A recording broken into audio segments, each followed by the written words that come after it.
हुक्म हजूर से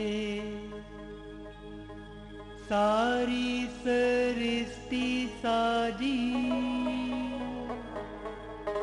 भाई पंडित काजी एक ही जात है, एक ही जात है, एक ही जात है, एक ही जात है। सेवा हमारा धर्म है, सेवा हमारा कर्म है। धरती हिले, बादल फटे, आए सुनामी,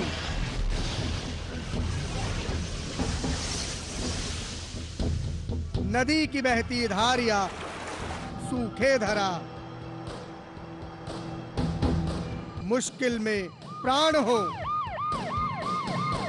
सैलाब हो या आग हो, हमको दो आवाज जरा।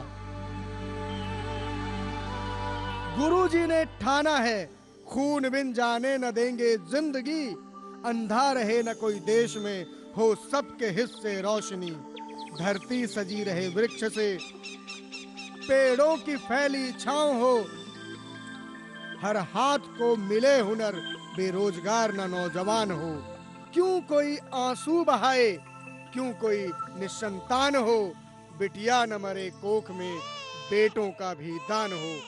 बेटी बना वेश्याओं को घर वर पिताजी दे रहे, दर दर भटकते किन्नरों को भी सम्मान से हैं भर रहे। शिक्षा के बड़े संस्थान हैं, खेल जहां वरदान है,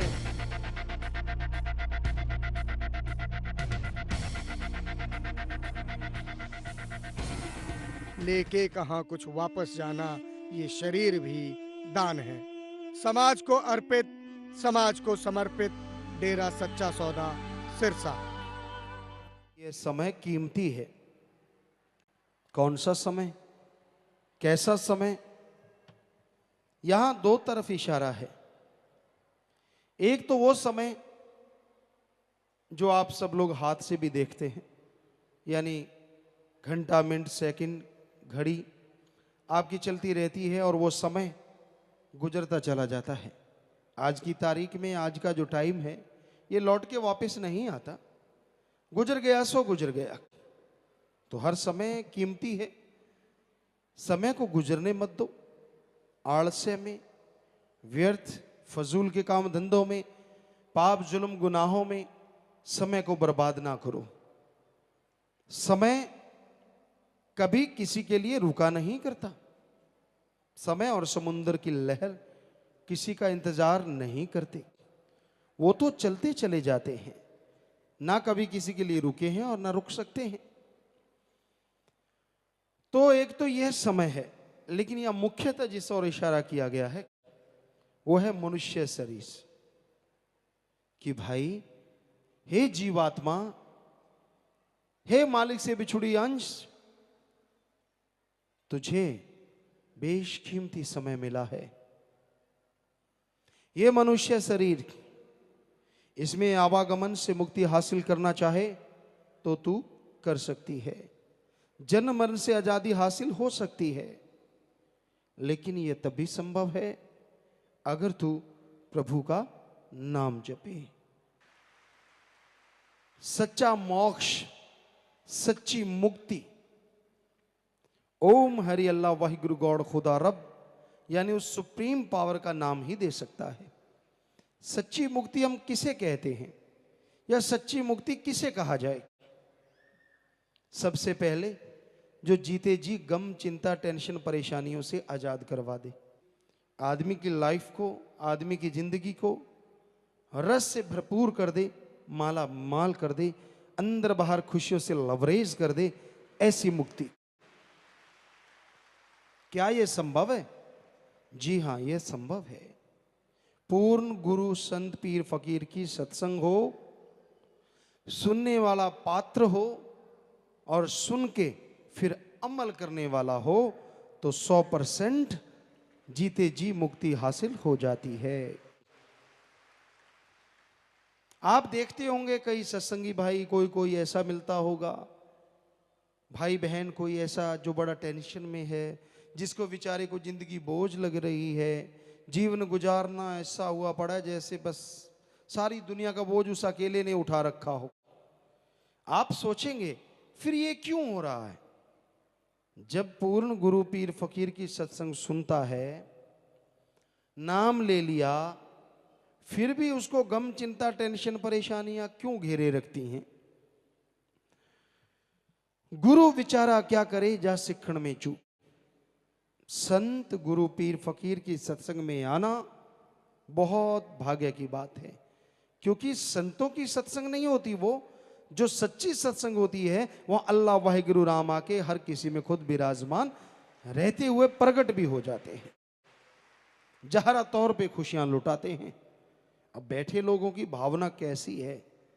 कई शुरू में आके बैठते कि शब्द सुनेंगे, कई शुरू में आके बैठते कि शरारतें करेंगे, कोई कुछ लेके आता है, कोई कुछ लेके आता है। तो सत्संग में आप आके बैठ गए, आपकी आत्मा का खाता खुल गया।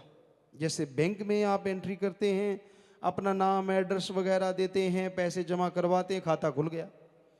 सत्संग में बैठते ही उसकी आत्मा के काउंट में सत्संग का फल डलना शुरू हो जाता है। जितना समय आप बैठे, जितनी भावना, अगर बिल्कुल भी भावना नहीं है तो भी सत्संग में कुछ ना कुछ फल मालिक तरस करके दे ही देते हैं।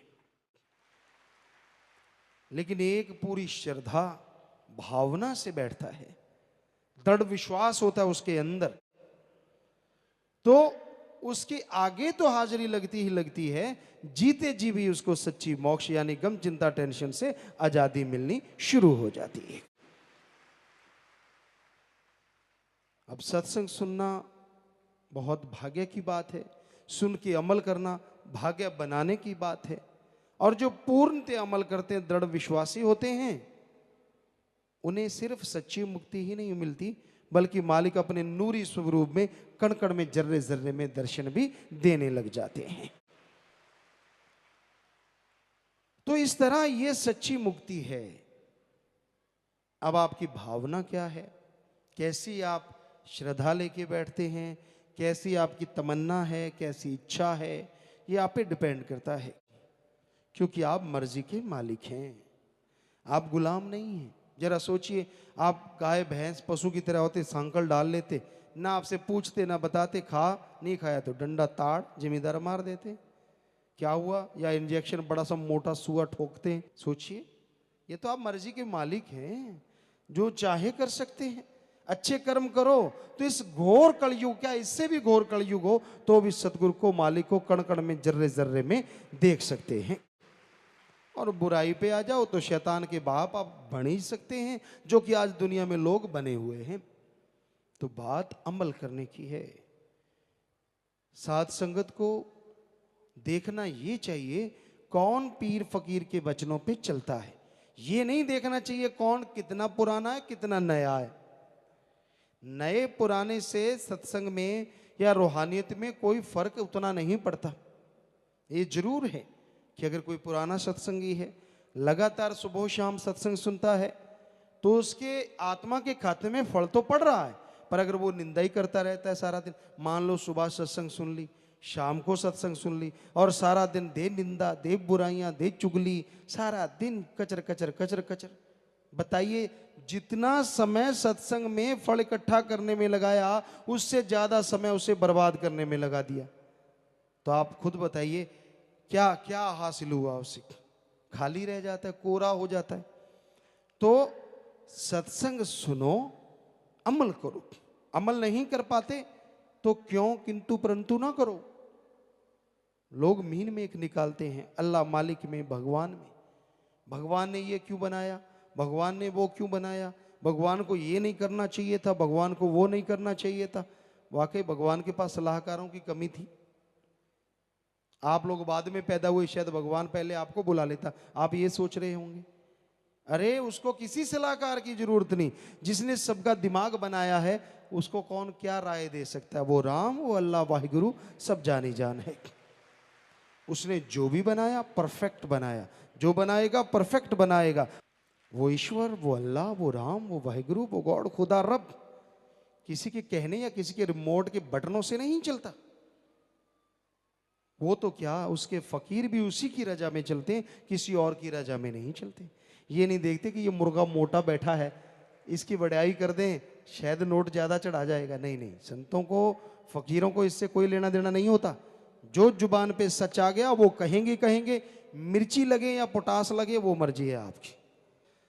तो ये हकीकत है, मोक्ष मुक्ति तो मिल जाए जीते जी, गम चिंता टेंशन परेशानियों से, हर तरह की दुख तकलीफ बीमारियों से, पर जीव अमल करे तो।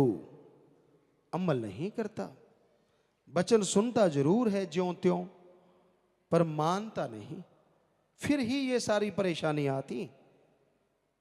कोई मालिक को हाजिर नाजिर मान के खड़ा होके बताए कि वो 100% वचनों पे अमल करता है, उसे फिर भी परेशानी है।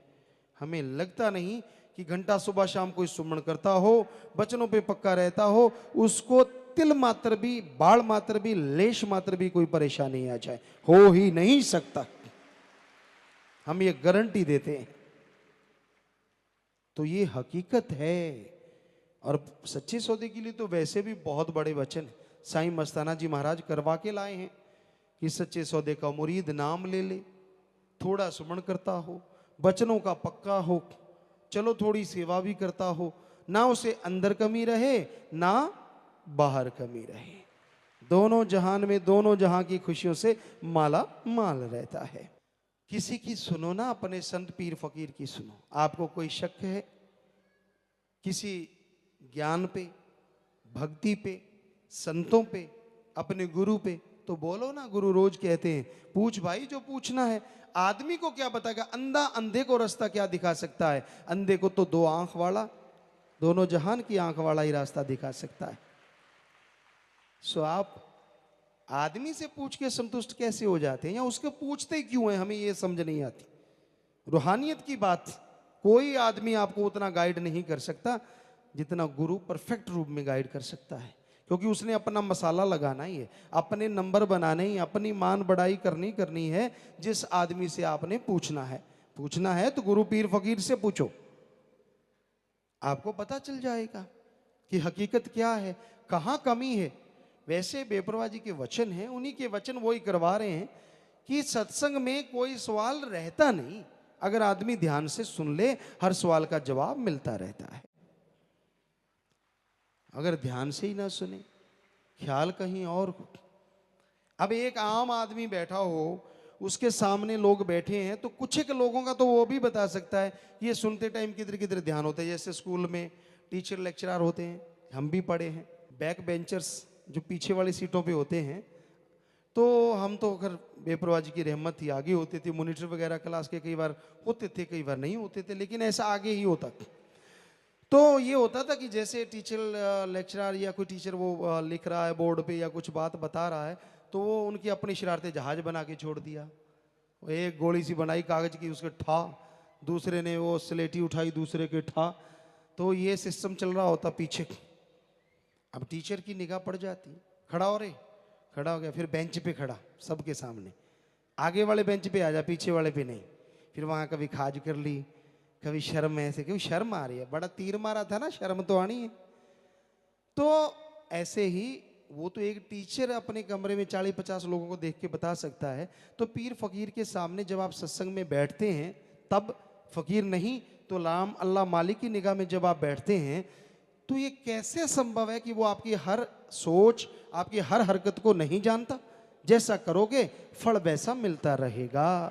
इसलिए कम से कम सत्संग में जब आओ, छोड़ दो अपनी चालों को, छोड़ दो मन की चालों को। क्यों पांव पे कुल्हाड़ा मार रहे हो, क्यों बेड़ी में बट्टे डाल रहे हो? क्योंकि आप गुनाहगार बनते जाओगे और फिर उसका फल भोगोगे तो बड़े कुर्लाओगे, चिल्लाओगे। तो सत्संग में कम से कम जीव जब बैठे, ध्यान से पीर फकीर की बात सुने। पता नहीं क्या बेपरवाह जी ने वचन किए हैं, हीरे मोती लबने ने सत्संग में आओ, सत्संग सुन लो, क्या पता कौन सा हीरा आपकी जिंदगी को संवार दे। क्योंकि संतों के वचन नहीं होते, ये माइक के वचन नहीं जो तब आप तक आ रहे हैं। हम बोल रहे हैं तो आप तक आ रहे हैं, और हम नहीं बोल रहे, हम भी माइक हैं। जैसी में आवे खसम की बाणी तैसड़ा करी ज्ञान भी ला लो। जैसा मालिक सतगुरु बोल रहे हैं वैसा हम आपकी सेवा में अर्ज कर रहे हैं। चाहे आप बटा खाओ, चाहे सीधे बैठे रहो, मर्जी आपकी, हम नहीं रह सकते बोले बिना। जो सतगुरु कहेगा, माइक की क्या ताकत की वो बोले ना, वो तो बोलेगा ही बोलेगा, बोलने वाला जब बोल रहा है। तो अगर आप सच्ची मोक्ष मुक्ति का नजारा लेना चाहते हैं ना, वचनों पे अमल करना सीखो। सुनते हो, सुन के अमल करो, फिर देखो कैसे नजारे आते हैं। ना आपको टेंशन सताएगा, ना कभी चिंता आएगी, ना कोई गम, ना दुख, दर्द, बीमारी नजदीक भी नहीं फटकेगी भाई। पर अमल तो करो। कई बार ये आ जाता है कि संत पीर फकीर वो बीमार क्यों हो जाते हैं, कईयों के अंदर ये सवाल खड़ा हो जाता है। नाम जपने वाले को सच्ची मोक्ष मुक्ति मिल जाती है, तो संतों को बीमारी तो आने का मतलब ही नहीं। कईयों का दिमाग बड़ा वो होता है, वो कि मैं बड़ा ज्ञानवान हूं। तो भाई सवाल तो कोई भी उठ सकता है, हम किसी का मजाक नहीं उड़ाते। ये भी सवाल है कि आखिर क्यों। और आपने सुना होगा साईं जी पहले संत पीर पैगंबर अवतारों के बारे में, गुरुओं के बारे में, ऐसा क्यों होता है। संत आपके लिए बता दें होते क्या हैं। तरुवर फल नहीं खात है, सरोवर पीव न नीर, परमारथ के कारणे संतन भयो शरीर। तरुवर पेड़ पौधे कभी फल नहीं खाते और सरोवर समुद्र कभी पानी नहीं पीते। वो दूसरों के लिए ही पानी और फल लेके आते हैं। उसी तरह संत पीर फकीर अपने लिए नहीं जीते, वो सारे संसार के लिए जीते हैं। उनका गम, उनका दुख, उनका बोझ मालिक उनसे उठवाता है। संतों में कोई ताकत नहीं होती, तो फिर वो उस बीमारी के रूप में, उस परेशानी के रूप में, या उस दुख तकलीफ के रूप में सामने आ जाता है। वरना संतों को इन चीजों से क्या लेना देना। उनकी आत्मा तो मालिक से जुड़ी होती है, और वो तो रूहानी मंडलों पे ही रहती है। वो मालिक उनसे काम लेते हैं। तो ये शरीर जो कि 5 तत्व का पुतला है, इस तरह से बीमारियां या इस तरह की लगता है कि ये परेशानी है जी, फलां है, धींकड़ है, ना उनको कोई परेशानी, ना उनको कोई भय, ना उनका किसी से बैर विरोध, ना किसी को मारना, ना किसी को तड़फाना, सबके लिए मालिक से दुआ करना। उनको गालियां देने वाले को भी संत दुआ करते हैं, और आदमी दुआ नहीं कर सकता। तो संतों को किसी से क्या लेना देना है। ये अलग बात है कि संतों को रोकने के लिए लोग तरह तरह की शातराना चालें चलते रहते हैं। ये करो जी, वो करो जी, फलां करो जी, रोक दो जी, ये हो जी, वो हो जी, फलां हो जी। पर जिसके सिर ऊपर तो स्वामी, जिसके सिर के ऊपर स्वामी है, और स्वामी का जो काम करने आता है, स्वामी जब चाहता है कि वो काम होगा तो वो 100% काम होगा। तो भाई संतों का काम सारे समाज से बुराइयां निकालना है, बुरे कर्म छुड़वाना है, और मालिक का नाम जपवाना है, ताकि लोग बुराइयां छोड़ के मालिक का नाम जप सकें, दोनों जहां की खुशियों के हकदार बन सकें, अंदर बाहर वो आत्मिक शांति हासिल करें, वो परमानंद हासिल करें जिसके लिए भगवान ने मनुष्य शरीर बनाया है। तो आप एहसास कर सकते हैं, आप मालिक की दया में रहमत को हासिल कर सकते हैं। बस वचन सुन के अमल किया करो, लानत डाला करो अपने मन पे जो आपको मानने नहीं देता। किस लिए, क्यों नहीं मानते आप। बड़े बहाने हैं जी। बहाने शुरू होते हैं घर गृहस्थ से। घर गृहस्थ वाले हैं, अजी खाने के लाले पड़े हुए हैं, घर नहीं है सिर पे, कहां से नाम जपें, औलाद नहीं है, कहां से नाम जपें, अब बीमारी लगी हुई है, कहां से नाम जपें। सुमरण करोगे, मेहनत करोगे, खाना भी मिलेगा, छत भी मिलेगी, बीमारियां भी दूर होंगी। कहता ना ना पहले ये सारी दूर कर दो, फिर नाम जप लेंगे। फिर जप लिया, फिर तो कहेगा नहीं और डिमांड का पर्चा नया शुरू हो जाएगा। होता है ना, हमने देखा है यहाँ कई बच्चे ऐसे हैं जो आज सेवा में भी बहुत आगे बढ़ गए। छोटे छोटे होते पढ़ा करते थे, हर बार इनकी एक ही डिमांड होती थी, पिताजी इस बार पास करवा दो, अगली बार शुरू से पढ़ेंगे। ठीक है बेटा, मालिक से दुआ करेंगे, आप मेहनत करना, पास हो गए। छुट्टियों के बाद हम मिले, हाँ बेटा क्या ख्याल है, अब आप पास हो गए, बढ़िया नंबर है, हाँ अब पढ़ेंगे। और जब पेपर आ गए फिर वही हाल, नहीं नहीं इस बार फिर रह गए। तो कहने का मतलब ये तो ऐसे ही हैं, ऐसे ही गुलाब खिलाते हैं। कोई परेशानी आ गई, कोई मुश्किल, हाय हाय मालिक, हे सदगुरु, हे परमात्मा, मैं तो तेरा बंदा हूं और मैं कब किसी का था, मैं तो तेरा ही था। सारी मन की चालें ऐसे जैसे प्रेस लगा दी हो, कपड़े की सलवट उड़ गई हो। होता है ना कॉटन का कपड़ा, कितनी सलवट पड़ी होती है मन की, पता नहीं कैसे कैसे चलता रहता है। जब कोई आती है टेंशन, जब कोई आती है परेशानी, फिर यूं प्रेस चलती है मालिक की, सारे बल निकल जाते ना। ना ना, मैं तेरी काली पीली नीली पता नहीं कितने प्रकार की गऊ। फिर तो कहते हैं मैं तो तेरा ही बंदा हूं। और जैसे ही वो परेशानी निकल गई, वो बीमारी दूर हो गई, 5-7 दिन कोई बुराई करने से रुकता है। जब भी करने लगता आत्मा कहती शर्म नहीं आती, अभी तो तेरे पे रहमत हुई है, 15 के दिन के बाद एक आधी कर ले, क्या है, फिर कर लेता है। फिर भी आत्मा थोड़ा झकझोरती रहती है, महीने 2 महीने में तो पूरा ढीठ ही हो जाता है। कई 5-7 दिन में ही हो जाते हैं। वो ढीठ पड़ने के अलग अलग दर्जे हैं। कई यहां सुने कि सुनने के बाद ही ढीठ हो जाते हैं, ऐसा भी कोई कोई हो सकता है, कह नहीं सकते, बाकी तो राम जाने। तो ये ढीठपना क्यों है? अब संतों को किसी से कोई बैर विरोध नहीं होता, वो तो सबका भला करते हैं, सबका भला मांगते हैं। तो आप सुनो और अमल करो। और सुनना क्या है? राम की वाणी। करना क्या है? राम का सुमिरन, भक्ति करनी है, परमार्थ करना है। और जो भी घर परिवार में आप काम धंधा करते हैं उसमें सुमरण करो और पूरी मेहनत करो, डट के मेहनत करो, ठगी बेईमानी भ्रष्टाचार ना करो। मालिक आपका साथ 100% जरूर देंगे। बार बार वचन करवाने की जरूरत ही नहीं। पर आपकी लार तो जरा सी चीज देख के टपक जाती है, टपक टपक जाती है। मालिक ने रहमत कर दी, अब आप सुंदरता के सौदाई हैं, कोई सुंदर चीज दिख गई, लार टपक। माया के सौदाई हैं, लगा कि यूं थोड़ा सा झूठ मारने से ये आदमी ठगा जाएगा, झट से झूठ। तो आप बाज आ जाओ इन चीजों से, अंदर से दृढ़ विश्वास रखो, ऐसे चलेंगे।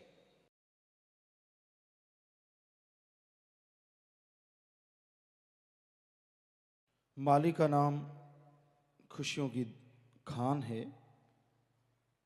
भाग्यशाली हैं जो इस खान में प्रवेश करते हैं और अपने अंदर उसके रहमो करम के भरे हुए हीरे ज्वारात मोतियों को चुन लिया करते हैं। कमी नहीं छोड़ी मालिक ने, हर जीव के अंदर अखुट भंडार है, ऐसा भंडार जो कभी खत्म नहीं होता। एक बार आदमी सुमरन करे, भक्ति करे, मालिक का नाम जपे, तो अंदर के भंडार इसके लिए खुलते जाते हैं और दिन ब दिन इंसान के चेहरे पे नूर छाता जाता है और मालिक की खुशियों का वो हकदार बन जाता है। सुमरन, भक्ति, इबादत जीव को खुशियां देती हैं। दोनों का मतलब तो एक ही है, लेकिन भाषा अलग अलग है। कई बार इंसान भक्ति करता नहीं, मन के पीछे मजबूर होके मन बते चलता रहता है। मन में जो बात आई सुन ली, अमल नहीं करना, खुशियां हासिल नहीं करना और मन के अनुसार चलते रहना। मन की बातों पे अमल करता है, सदगुरु की बातों पे अमल नहीं करता। मन की बात आती है, अमल कर लेता है तो गुनाहगार बन जाता है। मन की बात आती है, सुनता है, अमल नहीं करता, थोड़ा सुमण कर ले तो वो पाप गुनाह खत्म हो जाता है। सो मन की सुनो कभी भी ना, सुमन करो, सदगुरु मौला की सुनो। सुमन के द्वारा ही यह संभव है कि आप अपने मन से लड़ सकें। और मन जब काबू में आ जाएगा तो सारे संसार में आपको लगेगा कि बहार छाई हुई है। क्योंकि आदमी अगर खुद खुश है तो उसके लिए सारी दुनिया खुश है। आदमी के अंदर खुद के अंदर गम, चिंता, परेशानियां हैं तो उसे लगता है कि सारी दुनिया रो रही है, सारी दुनिया दुखी है। वैसे मालिक के नाम के बिना, उसके प्यार मोहब्बत के बिना ये सारा संसार ही दुखी है, परेशान है। खुशी तो उन्हीं के चेहरे पे है जो वचन सुन के अमल करते हैं। जो मनमते चलते हैं वो खुशियों से महरूम हो जाते हैं। इसलिए मन की ना सुना करो, मन के अनुसार ना चला करो, बल्कि संत पीर फकीर कहें उसको सुन के अमल किया करो। अहंकार ना आने दो। अहंकार खुदी जब जब आती है, इंसान गमगीन, परेशान, दुखी होता रहता है और मालिक से दूर होता जाता है। क्योंकि जब खुद के लिए कोई जगह बना ली, जब ये सोच लिया कि मैं कुछ हूं, तो फिर मालिक क्या करे? क्योंकि आप तो अहंकार में आ गए, आप खुदी में आ गए कि आप में कुछ है। नहीं, ये ना सोचो, बल्कि ये सोचो, हे मालिक, जो दिया है सब तेरा दिया है, और जो देना है वो भी सब तूने देना है। जो रहमो करम किया सब तेरी रहमत है। मुझ में ऐसा गुण नहीं, मुझ में ऐसी भक्ति नहीं जो तेरे रहमो करम को पा जाऊं। पर तू चाहे तो तिनके को नचा दे, पिंगलों को पहाड़ चढ़ा दे, गूंगों से ज्ञान करवा दे। तेरा रहमो करम बेशुमार है।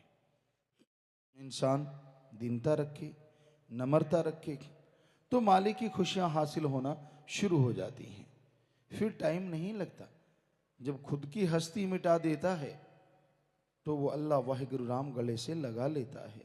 जब तक खुद की हस्ती में इंसान उलझा रहता है तो मालिक से दूर ही दूर होता जाता है।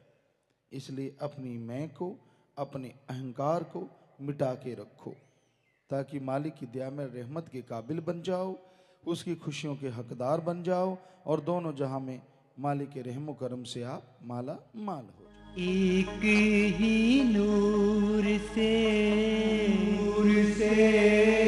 हुक्म हजूर से सारी सृष्टि साजी, भाई पंडित काजी। एक ही जात है,